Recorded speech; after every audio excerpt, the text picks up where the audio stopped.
Hello mga Mima! So, ayan, may dumating na parcel. So, titignan natin kung ano tong dumating na tong in-order natin. So, ay! Nabukas na siya. Nabukas na.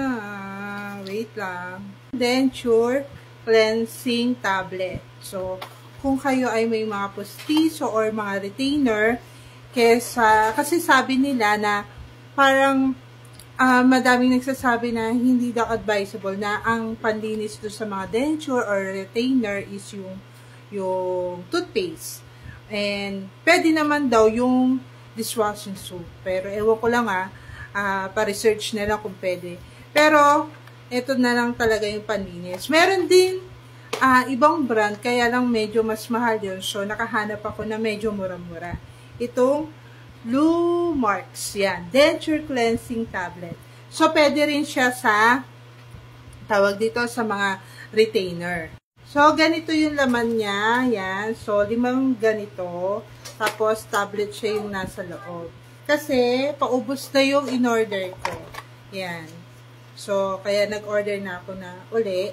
And, maganda siyang gamitin. And also, wala naman siyang lasa. Basta, bago nyo isuot yung retainer nyo or yung denture nyo, is lilinisin yung mabuti. So, madali lang siyang gamitin kasi meron naman siya ditong direction. I-dissolve mo lang yung tablet do sa water, sa warm water. And also, after na-dissolve mo na siya, hintay ka lang ng 5 to 10 minutes. After na-dissolve mo yung sa water, lagay mo na yung postizo mo or yung retainer mo and hintayin mo lang siya ng 5 to 10 minutes. So, okay na. Pero, gagamitin mo lang siya. Kaya nakakatipid din kasi once a day mo lang siya pwedeng gamitin. So, ako, ang ginagawa ko is every night na lang bago ako matulog. So, lalagay ko na siya doon.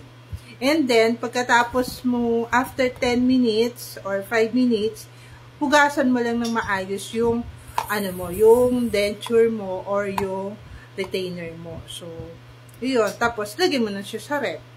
Tapos, and then yun, gamitin mo na siya kinabukasan. Yun. Kaya, mas maganda siya and mas mura. And may 30 tablets na rin siya. So, for 1 month na siya. So, meron pa naman ito. Kaya lang, kumbaga, para hindi ako maubusan. Kasi minsan, meron nito sa TikTok, kaya lang nung nag-avail ako nito is wala na. So, nagpunta na talaga ako sa Watson. So, yun.